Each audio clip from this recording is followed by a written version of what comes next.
If all the women of the world had a collective wallet where we could put in a penny for every time we heard the words, your biological clock is ticking, we could have moved to Venus and run our own planet.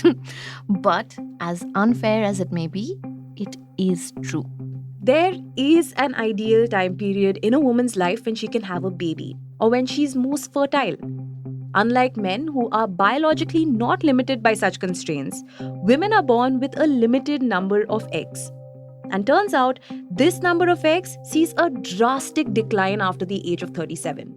And when we say drastic, we mean drastic. So it is no wonder then that so much of our society and culture is shaped around a woman's fertility. We exploit it, we worship it, and thanks to science, we've also been studying it.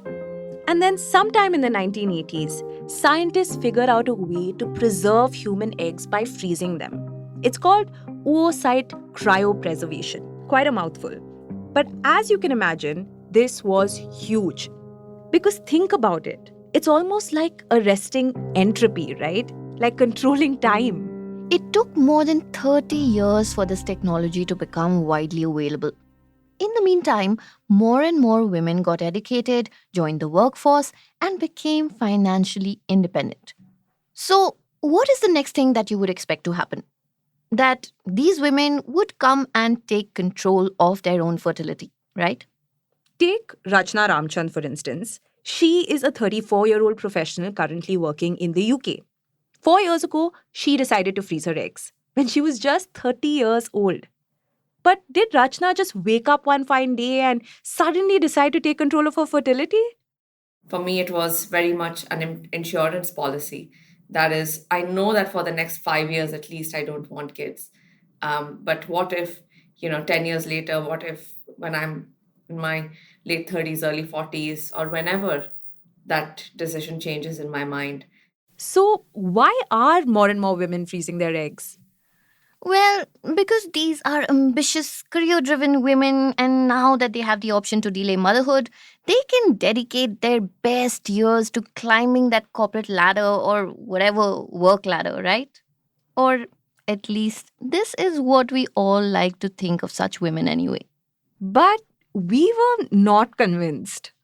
So they put the syringe inside your veins, and then they start pumping something into you. And I remember that was excruciating pain, but at the same time, and it was probably pain for like 5-6 seconds, and then I blank out. It was, I think, the second half when emotionally something just went out of whack. Yeah, the emotional overload is something that some people, many women face.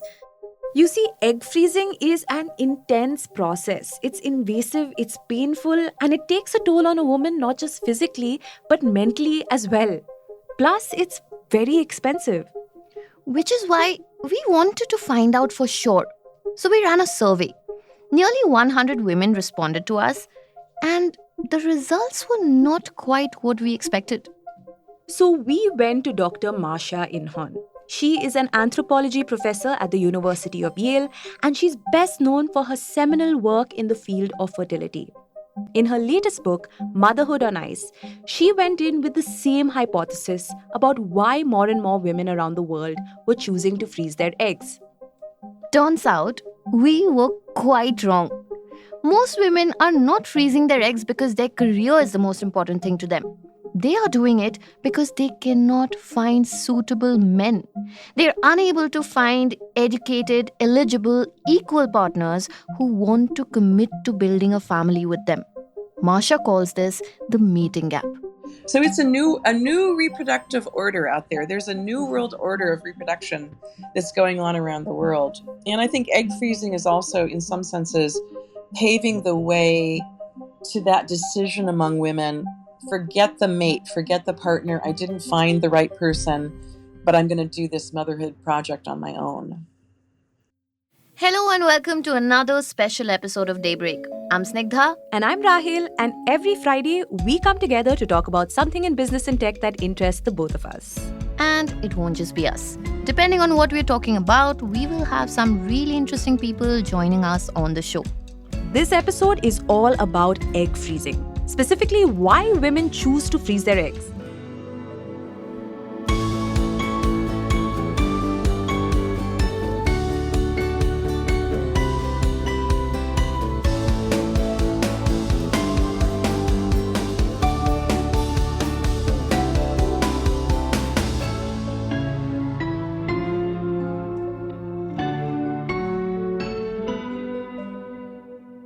Okay, so Masha, let's talk about the main stereotype here, right? Which is also the hypothesis with which we went in.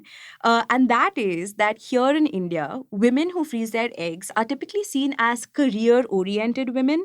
They want to prolong their fertility so they can focus on professional success right now. Yeah. They're always portrayed as these hyper ambitious, power hungry women, generally at the mid career level, right? Exactly. They're seen as women who don't want to fall prey to the quote unquote mommy track at this point in their Exactly, careers, yeah, right? yeah. Because it could literally mean the risk of career stagnation or possibly even worse, right? Leaving the workforce entirely. Yeah, and that is a very, very real fear for us working women, no? Yeah. So, Masha, can we dig a little bit deeper here and kind of understand where these assumptions come from, right? This assumption about women who take the step and actually go ahead and say, hey, you know what? I want to freeze my eggs. Yeah, I think that when egg freezing came into the world, and in the United States it was approved, the experimental label on egg freezing was lifted at the end of 2012.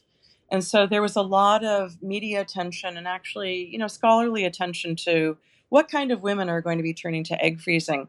And I'm going to say that here in the States, the assumption was perhaps exactly the same as what you were stating for India, that, oh, this is going to be about, women, ambitious, selfish career women, a term, by the way, that we don't have for men. There is no term career men, but that career women were going to be using egg freezing as a tool to delay, defer, and postpone their fertility.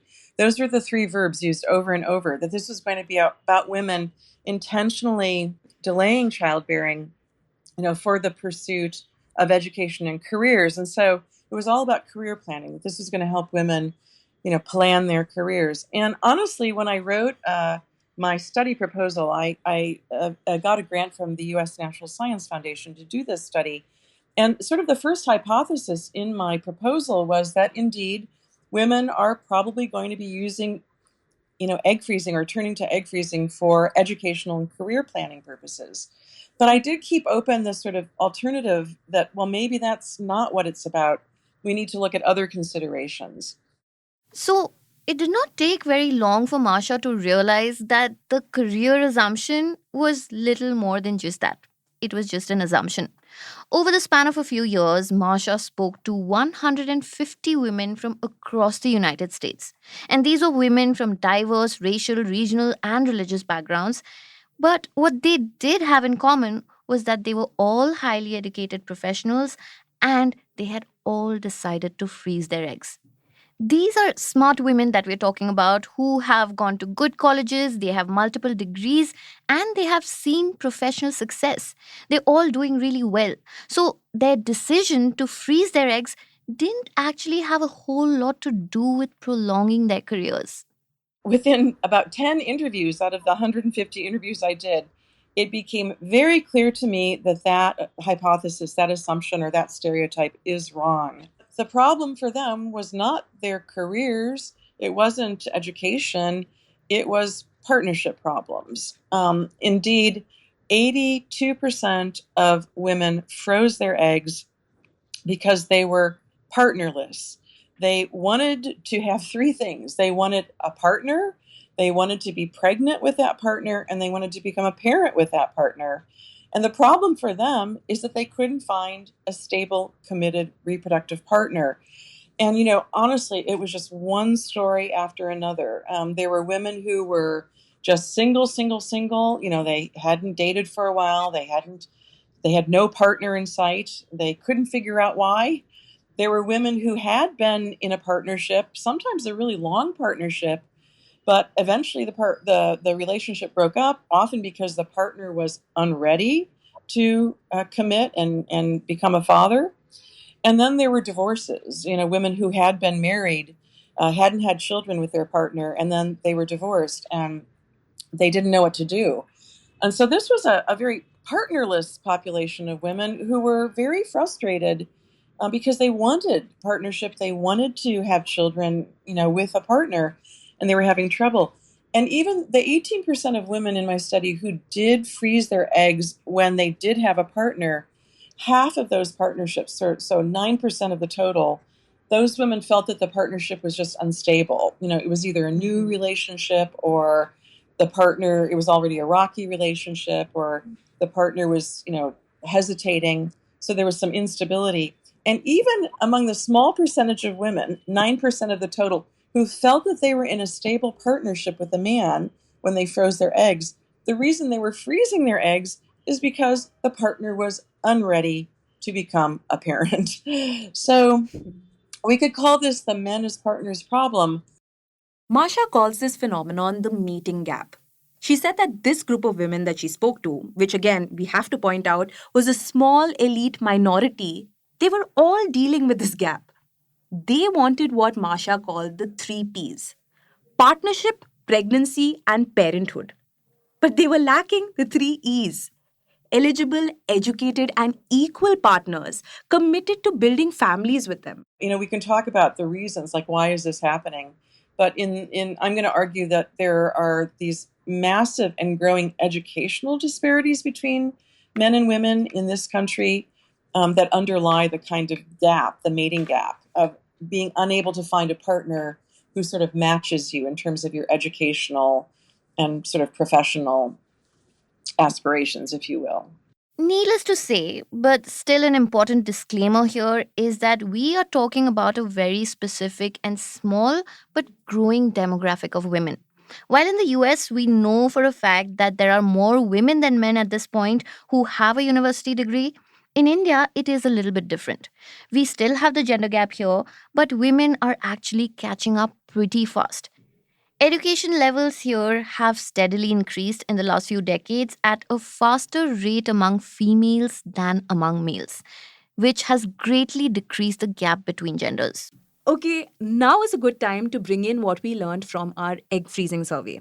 We realized that this mating gap that Masha describes isn't actually unique to the United States. Like we mentioned earlier, a total of 95 women took this survey, and they were from different parts of the country. Cities like Bangalore, Delhi, Mumbai, Chennai, and even some tier 2 cities like Rajkot, Nagpur, and Tiruvananthapuram. We even had a handful of respondents from overseas. Five to be specific, from the US, UK, Canada, and the UAE. Now, like Marsha, we went in with two main hypotheses. One, that the women who were seriously considering opting for egg freezing were career oriented, and second, that these women were in their 30s. And the responses that we received were quite interesting. We first asked them the obvious question: do you even want to freeze your eggs? More than 50 women said yes, 10 said that they had already done it, and 30 said no, egg freezing was not for them. So then we went ahead and asked the women who said they would freeze their eggs why they thought this was the right option for them. And this is where things got really interesting.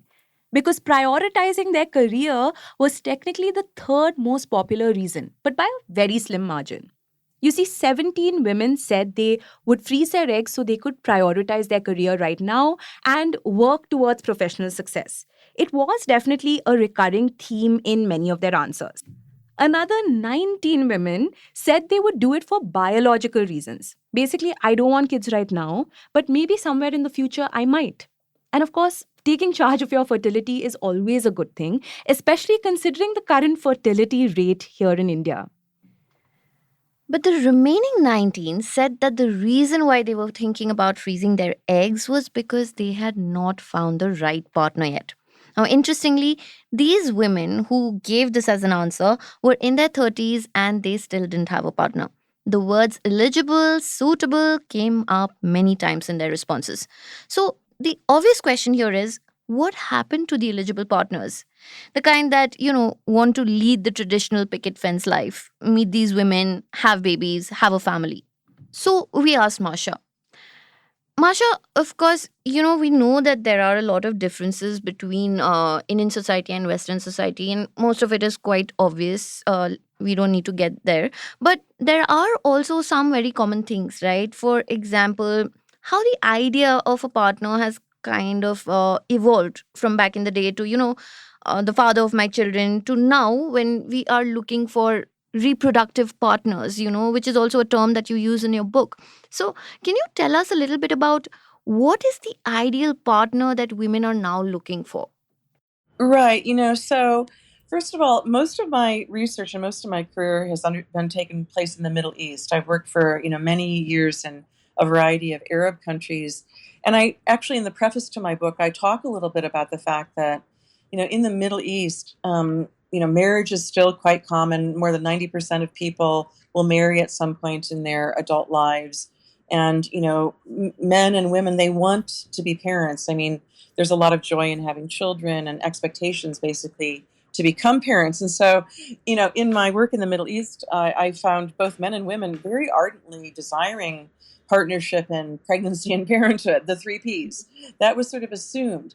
And honestly, in the older generation in the United States, the generation of the parents of the women in my study, they said, our parents never assumed that they wouldn't find a partner. It was expected that men and women married and had children. It was just part of what you did. It was the kind of heteronormative family norm. And our dads wanted to be dads. They wanted to have children. And women said, I'm at a loss because it doesn't seem like men of our generation necessarily want the same thing that the older generation, our parents' generation, wanted. And they talked, about sort of the gender laments about, having trouble. They said, first of all, women in America have been socialized to really want gender equality, both at work and at home. Women want equal pay, they want to be in good positions, they want to have successful professional careers, and they also want that kind of equality and understanding at home. And we do know that globally, marriage rates are declining globally. We know that, childbearing is declining globally. And so this is a real phenomenon that, people are just questioning whether they want to have children. So, women talked about, I think, these, new norms and social patterns that really are affecting their lives. But when women do want a partner and they do want to be pregnant and they do want to have children and they're reaching their mid to late 30s and they haven't found the partner, the question is, what am I going to do? Egg freezing is about holding open the potential to still have children by freezing your eggs. And that's really what women were turning to out of the hope that, if I freeze my eggs when I'm 35 or 36 or 37, it still gives me a chance to preserve and extend my fertility, toward the end of my reproductive lifespan. So, a majority of the women Masha spoke to, and evidently most of the women who took our survey and said they would freeze their eggs, are all in search of stable partnership. They're looking for the ideal partner. Of course, here we're largely referring to heteronormative relationships. But of course, the world is changing. Some women, and sure they may even be a smaller minority, are freezing their eggs just so they can enjoy motherhood somewhere down the line, even if it's on their own. Rachna, I think the first obvious question that we are going to ask you is what prompted you to freeze your eggs, that too at 30, which is quite young. So, this is a question that I've reflected on for many years now, and I think my narrative also does change. But I think at the time, I realized that I wasn't sure if I wanted kids or not. Um, there growing up, especially my early 20s, it was very much a given that one day, I would have a family, I would have kids. It was my life's dream in a way. But I think through my late 20s, that image of what a perfect life looked like also started to change. And for me, I suddenly reached a point where I was like, I don't know if I want kids or not. But at the same time, I know that I'm not fully averse to it. And that's when I stumbled upon egg freezing. I've always known about it, but there were a few bits of media that prompted me to think about it more. And I didn't think much into it. For me, it was very much an insurance policy. When Rachna decided to freeze her eggs at the age of 30, she wasn't seeing anyone. She didn't have a partner. But for her, that wasn't make or break. She signed up for the process with the understanding that she may have to raise children on her own one day as a single mom. And that was something she was totally fine with. I was inspired by someone I had worked with, and she was a solo parent of now two kids. And so having someone like her whom I could speak to, whom I could, ask questions to also really did help me. But it was very much a solo journey. And I think anyone who is considering egg freezing has to be open to that. Okay, right. But I'm just curious to know how important partnership is to you, right? Is finding a partner something that you would prioritize when it comes to raising a child? Okay, hypothetically, back when you were 30, say you did have a partner, someone you did see yourself kind of raising children with, would you still have frozen your eggs?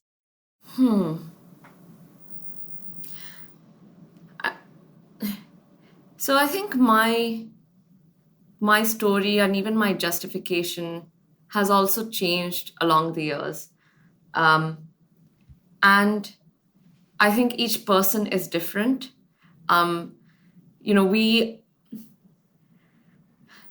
grew up with this narrative of the perfect family, find a partner, after a few years, have kids. And I think moving to the UK, lockdown, especially reading a lot more books, also changed the way I think about partnership and the way I think about family also for that matter. During lockdown, I realized the importance of friends, and friends becoming family, especially when you are in a different country and, as you said, feel quite alien, away from the people who gave birth to you. And one of the things I realized during lockdown is the importance of community, the importance of just people being present, being close to each other. And that at the time became my narrative that if I were to be a solo parent, I'm not going to really be solo. I was very sure of that. I would be in a community, and have friends around me. Like, there was no way, there is no way I would raise a child. And this is just me personally. I know people are different, but there was no way that I would raise a child as just me, without knowing or having people close to me. Um, and I think for me, the second point, and this has been the case in the past, this is the case currently as well, that I would absolutely need my partner to be aligned with me, in terms of how I think about my career, how I think about my life, how I think about my space, and how we both think about upbringing. But I think, just for me, it's been a journey in my mind, breaking breaking the way that I used to think about family and conventionality.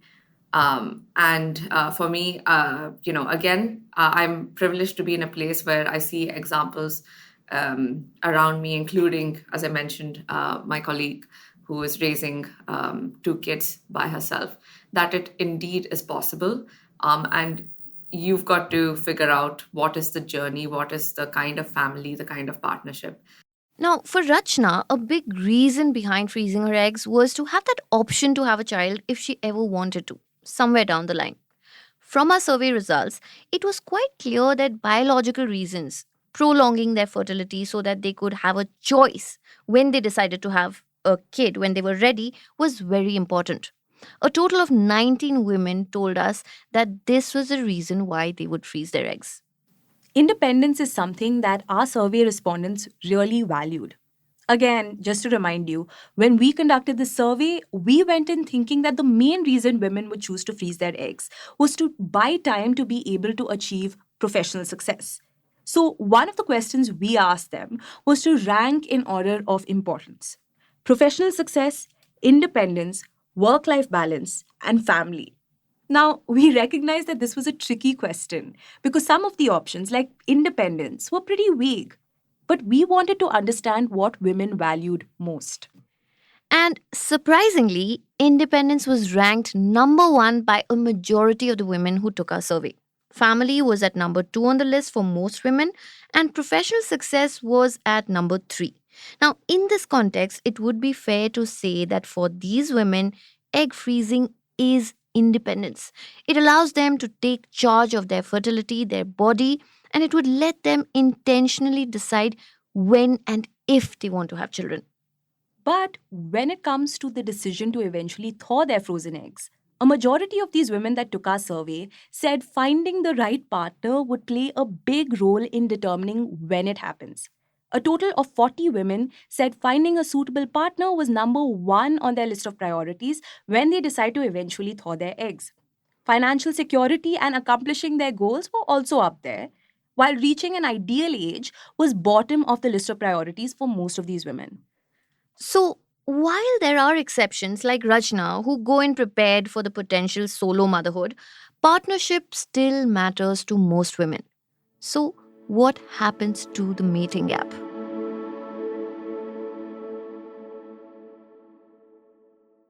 Right. So, Masha, in your book, you quote a scholar named John Berger. And here's a man who's written extensively about modern dating and just how complicated it is. In fact, he also goes ahead and acknowledges that this mating gap does exist, right? He then goes ahead and suggests ways to deal with it. And he says you can do it in three ways, right? Let me read this out for you guys. Number one, either educate men. Number two, encourage women to move to more women friendly states, whatever that means.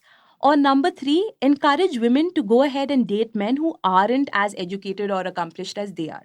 Right? Basically, that would be an unequal partnership. Now, I want to focus on that third option because in a country like India, that option is really complicated, right? This is pretty uncomfortable to admit and talk about for sure.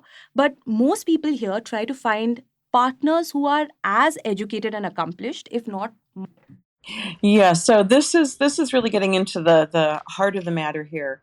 Yeah, so John Berger, an economic journalist, wrote this really important book for me. It was called Datanomics: How the Lopsided Numbers Game Affects Dating, or something, the subtitle. But it was about this lopsided numbers game. And what does he mean?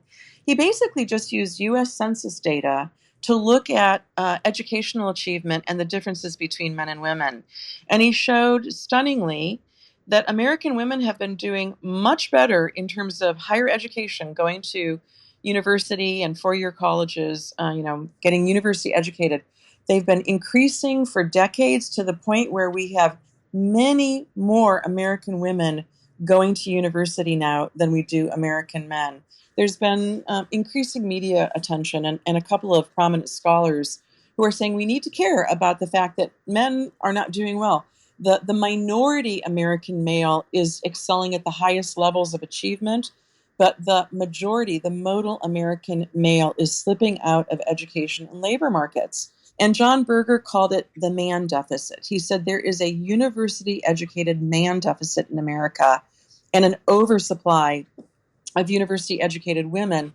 And so, you're right. He proposed these three solutions. He said, either, women are going to have to move to parts of the country where there are more educated men, although sometimes that's very problematic. And, he said women are going to have to really reconsider who they're going to partner with.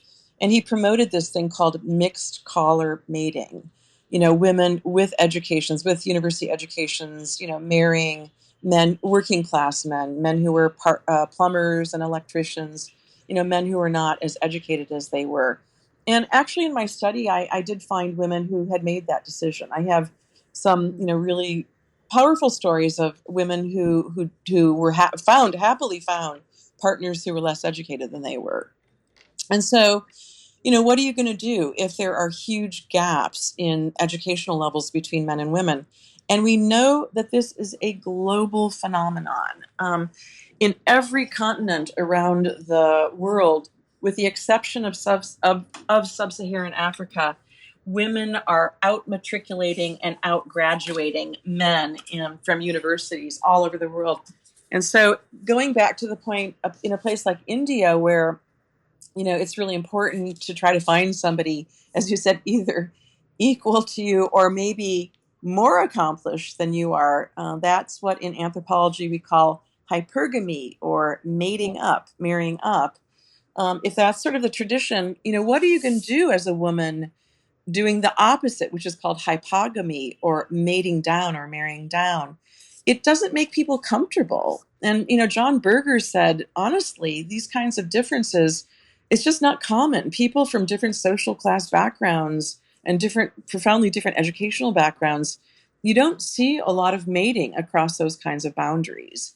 And so this really brings up a huge issue about, educational achievement of women around the world. Women are doing really well. They're soaring around the world educationally, but it is creating certain problems in different societies if women who are highly educated are therefore unable to find, committed partners. Actually, Masha, what you're saying about hypogamy is very interesting. Now, just to make it clear to our listeners, hypogamy is basically when you cannot find an equal partner. So you have to kind of settle down with somebody who is lesser accomplished. So, you're right about that, Masha. Even in India, as more and more women, of course, it's nowhere near the level as it is in Western society. We are still seeing a rise in hypogamy and hypergamy, which is what we are so used to as a society, as a culture, right? Where women are always marrying men who are more educated or better accomplished than them. That is kind of changing. And now this, but the thing is, this rise in hypogamy here in India it's mainly educational. So, it does not mean that gender barriers have really drastically changed or, uh, because it is really complicated here, right? And actually, I wanted to ask you, because you spend so much time researching Arab society and gender relations there, um, and because we have more in parallel with Arab society than with Western society, right? Are there any kind of common consequences that you could see or predict with women taking more control of their reproductive rights and their fertility in countries like India? Yeah, it's interesting. I just want to say, having checked the statistics from the World Bank for India, there are 11% more Indian women in higher education than there are men. That is the latest statistics. So, this issue of sort of educational disparities and the growing differences between men and women, it's pertinent to India as well and other parts of South Asia. But yeah, I realize this, partnerships are complicated everywhere, I will say, but there are different kinds of complications in different societies, right? And, in the Middle East, for example, you rarely see marriages across sectarian or religious lines, for example. I mean, they do happen in countries like Lebanon, which is a very multi-sectarian society, but, people don't, generally speaking, do not marry across religious lines, and other sort of social statuses that really matter Yeah, depending on it's almost the what. same here. It's quite similar here. Right, and and also just, I mean, in some parts it's tribal structures. People have to marry within certain tribal lineages. So every society has sort of rules around who's an appropriate mate for you, right? And I'm going to say that in the United States, we don't really, a lot of those sorts of barriers and have broken down to some degree, but not completely, right? And it just was really interesting to me that in this study, I mean, I'm going to speak about the egg freezing study. Um, the majority of women were already in their late 30s. They didn't have a partner. And so it brought up questions of like, who is an appropriate partner for me? Am I going to try to be with somebody who isn't what I thought I was supposed to be, with the kind of man who I never imagined that I would be with? Am I going to do that? Am I going to think about that? And, so some women really thought about it and said, it's okay. It doesn't matter. I'm looking for a kind person who is wonderful to me, loves me, and shares my goals. And so I think women are taking, some bold steps in sort of reassessing mating, if you will. So basically, the whole game of dating and relationships is in a bit of a flux. In the US, several accomplished, well educated women have recognized that they won't get what they need from quote unquote equal men, so they are dating down. But here in India, it is a whole other ballgame. It takes one conversation with a single woman to understand just how difficult it is to find a partner, especially if you are older and looking to settle down. So it makes sense that some of these women are thinking about freezing their eggs or just going ahead and doing it. But again, it's not like anybody can go ahead and do it. It is an expensive procedure, and it is, in many ways, a first world solution to this partner problem. You're not just paying lakhs of rupees to actually freeze your eggs, you're also paying to store them in an egg bank for when you decide to eventually thaw them. The procedure alone can cost up to 3 lakh rupees here in India, with an additional cost of up to 25,000 annually to store your eggs. In the US and many other Western countries, it is even more expensive, way more expensive. Yet, for most of the women Marsha interviewed, it was worth it. More than 90% of women in my study said that they were glad they had done it. They had many sorts of comments. I have a huge table in one of the chapters of my book with the sort of positive comments, the way women saw it helping them in various ways. And, for them, it really, first of all, it was a way to sort of preserve the potential to have children.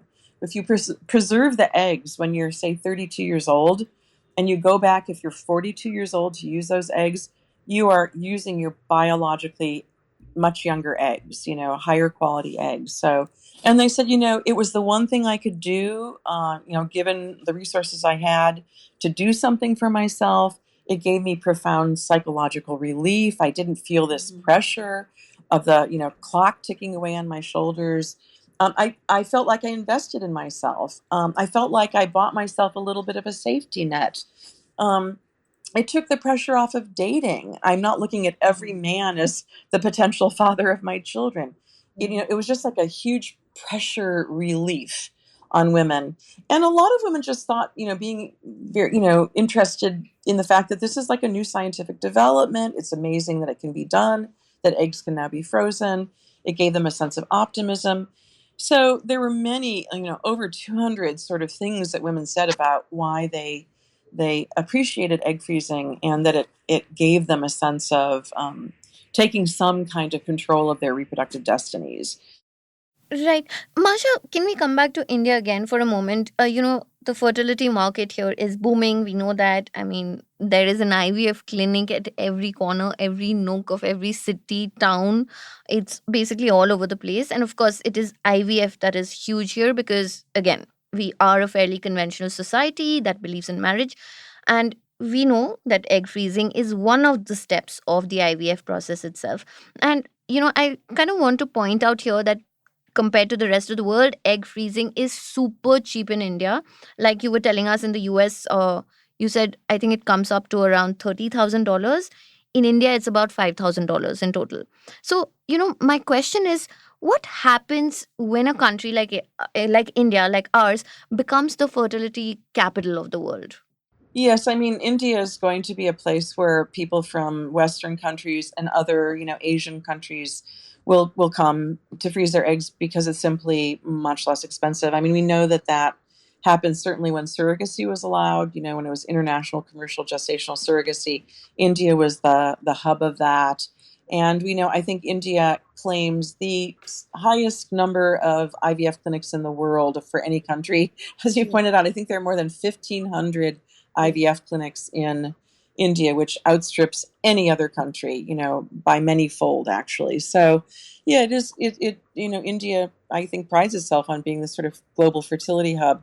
And yes, I firmly predict that there will be travel and traffic, repro travel to India for egg freezing. And then the question is, how are you going to move those gametes around, right? How are you going to get your stored eggs?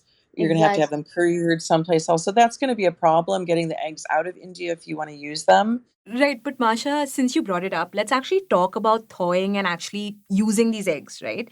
Have you also spoken to women who, at some point went ahead and thawed their frozen eggs? And what kind of prompted them to take that step, right? Was it when they finally found that perfect partner, or, was it something else entirely?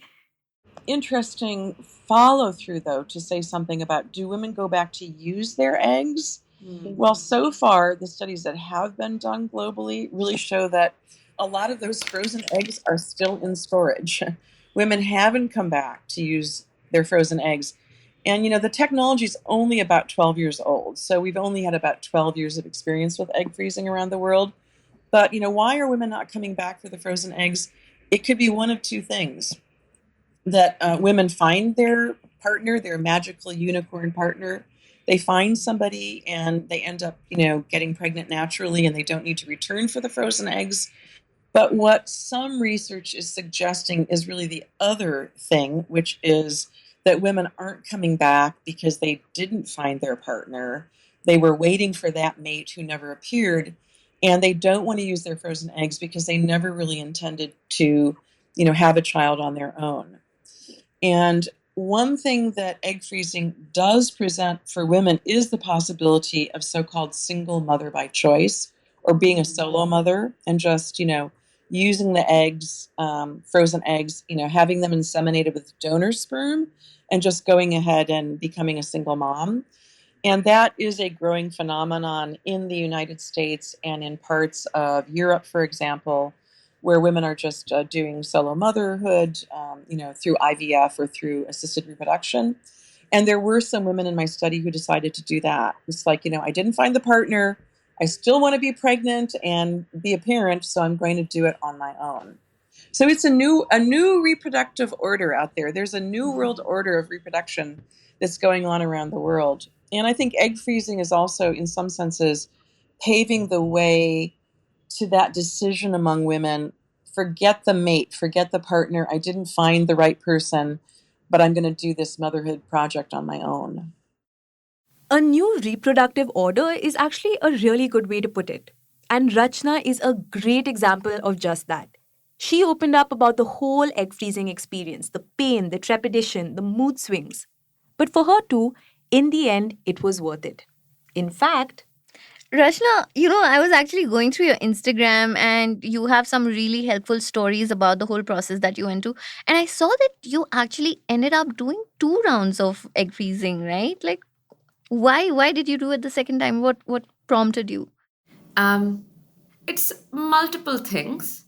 Um, but one was, if I decided to have my own kids, I was very open to having a sibling, for the kid to have a sibling. I've grown up with a brother, and it's been the best part of growing up, honestly. And I knew that, just given the rates of, 20-25% success, actually it's much less, it is less than that, but clinics claim about 20-25%. I would say it's more 1 in 6 that did my number suffice? And I didn't think so. I also knew that if I were to do it, if I were to do another round of X freezing, it's probably going to be in the next year. Again, just given that at the age of 31, I'm at 14. How many would I potentially get if I were to do it 2, 3, 4 years later? Much likely, much less, much fewer. So I decided the following year to do a second round. And I would encourage everyone who's thinking about second rounds or 2 rounds to do it as soon as you can. So as I mentioned that, when I did my AMH test the first time, I had a number like 29, which is very high. And I was like, oh my God, I'm so fertile. I'm amazing. I can have kids at like 55 or whatever.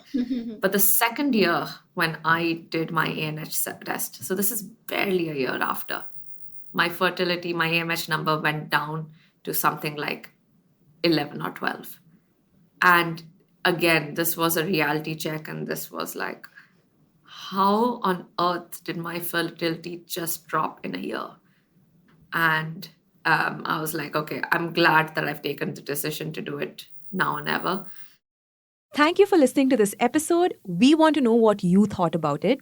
Please feel free to write to us with your feedback, suggestions, absolutely anything at all. Our WhatsApp number is 897-110837. We will also add the number to our show notes. Today's episode was hosted and produced by Rahel Philippos and I, Snigdha Sharma, and it was edited by Rajiv CN.